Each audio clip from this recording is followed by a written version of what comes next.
This is breaking news from the Las Vegas Review-Journal, sponsored by Michael Gaughan's South Point Hotel, Casino, and Spa. Good morning, I'm Renee Summerhour with the Las Vegas Review-Journal. We're getting ready to take you live to North Las Vegas City Council chambers, where local officials are expected to call for federal investments, in electric buses here in Southern Nevada.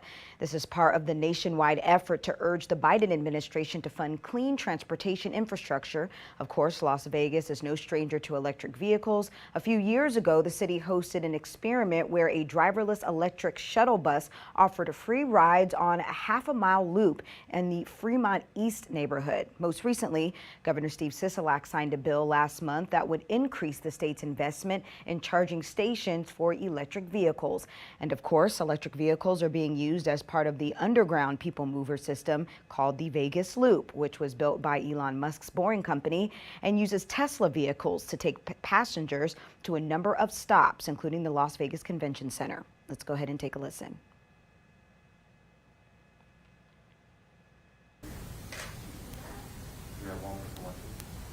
What? Yay!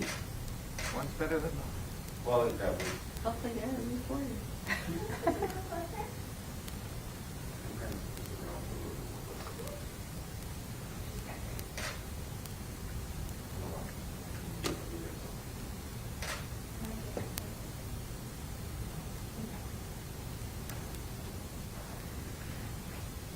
Good morning and thank you for joining us today. My name is Cynthia Moore and I'm the National Lead for Ecomadres and a Nevada organizer for Moms Clean Air Force.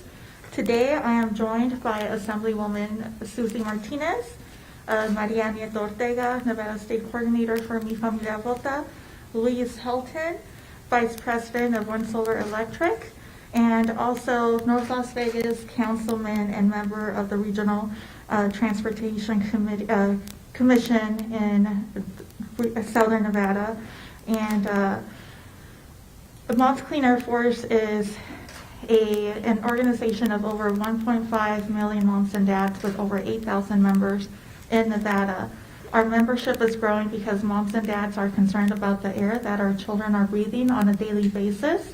Our members have joined our organization to fight for clean air and protect our children's future, which is why I joined Moms Clean Air Force. I am the mother of a 4-year-old who was diagnosed with eczema when he was only 1, and that is also around the time that I started noticing that he was having breathing issues. As a new mom, I had no idea what was causing these issues. It wasn't until I became involved with Moms Clean Air Force that I realized that air pollution has a negative effect on our health and that of our children. This is when I noticed that his issues were exacerbated when our air quality was moderate or unhealthy. Transportation is the sector that contributes to our poor air quality and accounts for almost a third of all U.S. pollution and is the single largest source of climate-harming carbon pollution in the U.S. The American Lung Association's 2021 State of the Air report ranked Las Vegas number 12 in the nation for ground ozone pollution with vehicle emissions as a primary cause of unhealthy air days. As more people are moving into Las Vegas and our local economy is recovering, we are seeing more visitors coming to our city each weekend. With that, we are also seeing more cars on the road and an increase of greenhouse gases. Pollution from cars and trucks dirties our air and threatens our children's health, which can lead to an increase in asthma attacks and other diseases. Electric vehicles produce zero tailpipe pollution, which would help clean up the air, which would help address climate change and help children breathe a little easier. Nevadans deserve clean air. Without ambitious investments in clean vehicles infrastructure, automakers will continue to make dirtier cars that pollute the air and harm our health.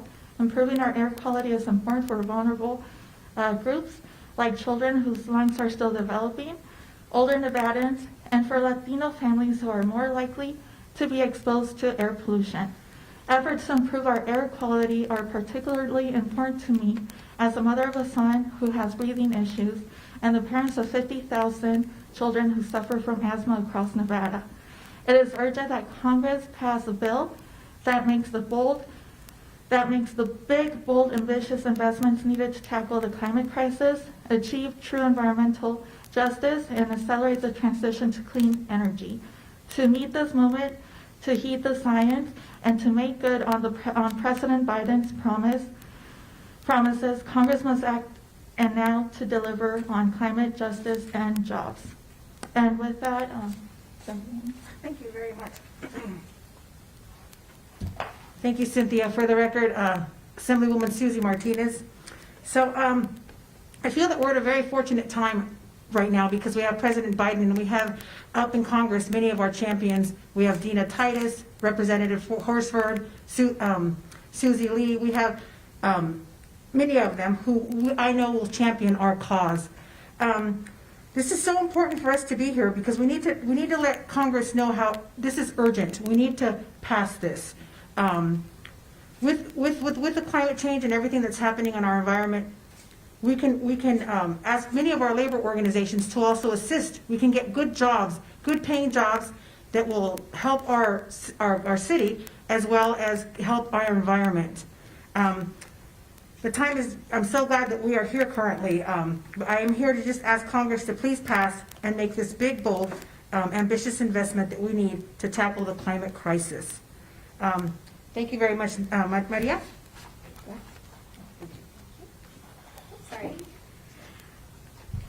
Sorry, I need to move the mic. Hi, everybody. My name is Maria Nieto Horta, and I am the Nevada State Coordinator here for Mi Familia Vota. As we know, Latinos use public transport overwhelmingly, but we are also a community that suffers from living in areas which have been adversely hurt by the environmental degradation. We must have an investment in clean transportation. Low-wealth communities and communities of color are more likely to live in areas with high levels of hazardous air pollution, including areas near high traffic zones and highways. Pollution has been linked to a variety of health problems, like we heard from Cynthia's son, including aggravating asthma and other respiratory illnesses, cardiovascular conditions, and even premature death. Compared to non-Hispanic white Latino children, Latino children are twice as likely to die from asthma. This is a huge problem, and we definitely have to make sure that we're working for this not to happen anymore. We applaud this administration for spearheading this critical push on infrastructure and investment in our transportation systems, but we must make sure that it is the right type of infrastructure. It is urgent that Congress passes a bill that makes the big, bold, and ambitious investments, like everyone else has said up to now, needed to tackle the climate crisis, achieve true environmental justice, and accelerate the transition to clean energy. To meet this moment, to heed the science, and to make good on President Biden's promises, Congress must act now to deliver on climate justice and jobs. Thank you. And then,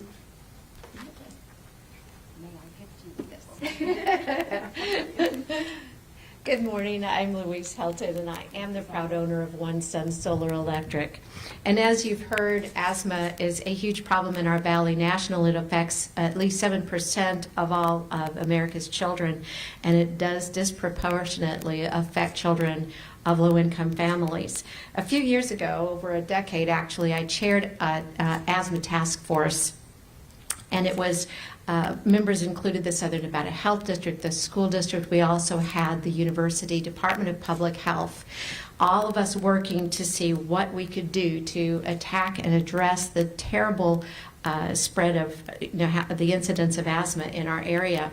One of the most telling things that we were able to put together was an actual map, thanks to some very hardworking students doing their graduate programs. They actually created a map of asthma hotspots in our valley. Surprising no one, the biggest hotspots were right along I-15. That I-15 corridor is constantly being traveled by very big trucks, diesel fueled for the most part, and that PM10 is in very high concentrations. So as it turned out, the area that was most impacted with asthma was the 89106 zip code, which was on the west side of the freeway. The strong number 2 was the east side of the freeway.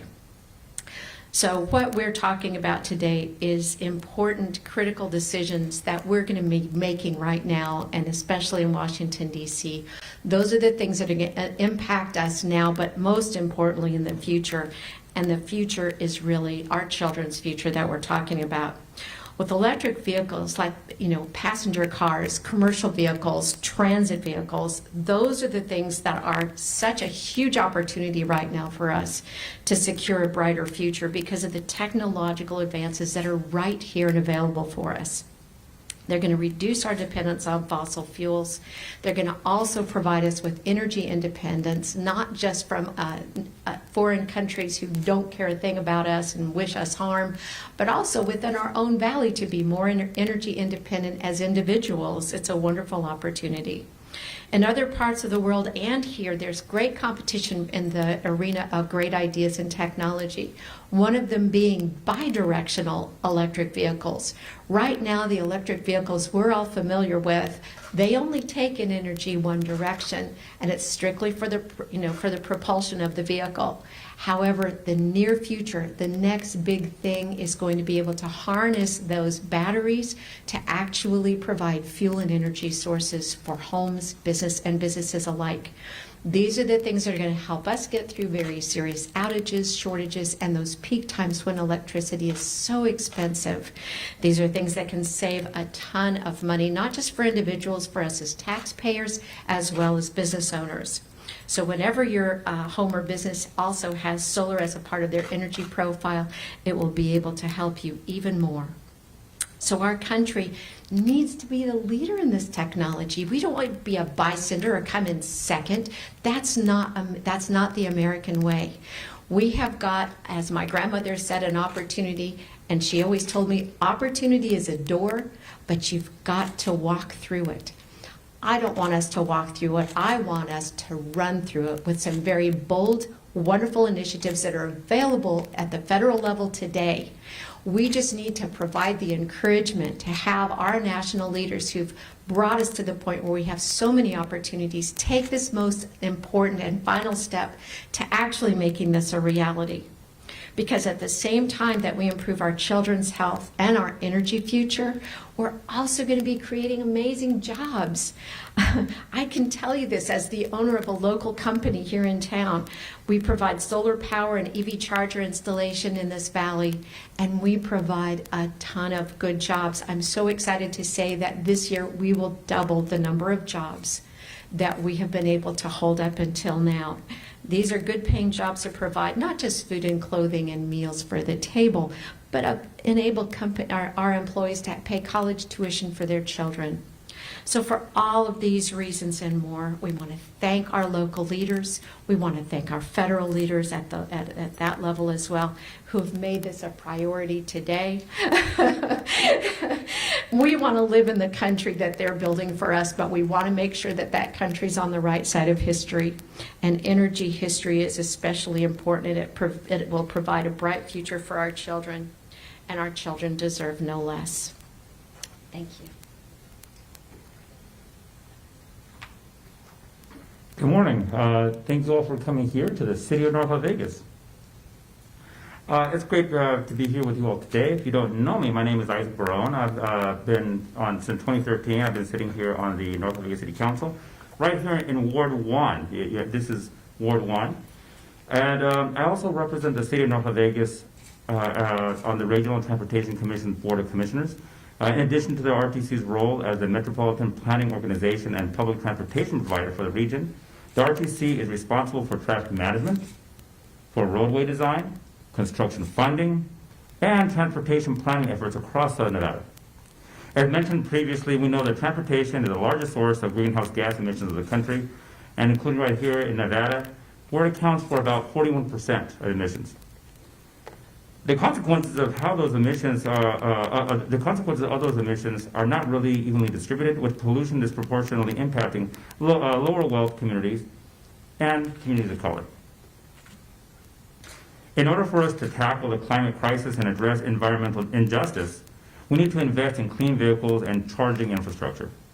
To that end, the RTC published its Zero Emissions Bus Rollout Plan in March of this year, which outlines the steps that RTC will take to facilitate a rollout to zero-emission technology. If funding is available, half of the RT's fleet will be zero-emission vehicles by 2030, and that's not too far away. Just 5 years after that, the agency plans on having 100% zero emissions fleet. In fact, the RTC has already taken steps by testing both battery electric buses as well as fuel cell electric buses. I also want to point out, we do have technologies coming to North Las Vegas, including one company that will actually be manufacturing these fuel cells, these hydrogen fuel cells. To your point, bringing jobs and keeping us on the cutting edge of technology. Once those buses are put into service, the RTC will prioritize deploying those vehicles in disadvantaged communities as funding becomes available. We're lucky to have strong support for this initiative at every level of government in Nevada, from our local officials to, of course, our state legislature, our governor, and federal legislators. However, we know that this fight is a fight we just can't take on by ourselves. We need Congress to make bold and ambitious investments, so we're calling on our representative, Mr. Horsford, Congressman Horsford, and of course our senatorial delegation to accelerate the clean energy future. Thank you so very much for being here and for raising your voices.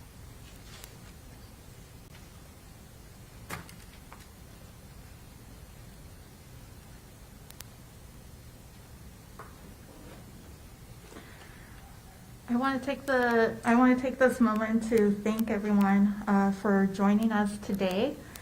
And I wanted to reiterate and thank Senator Cortez Masto, Senator Rosen, and Congressman Horsford for their leadership on this issue. And we just urge them to continue to support. And we can't wait to work with them to ensure that all Nevadans are able to breathe clean air. And together we can do this. Thank you.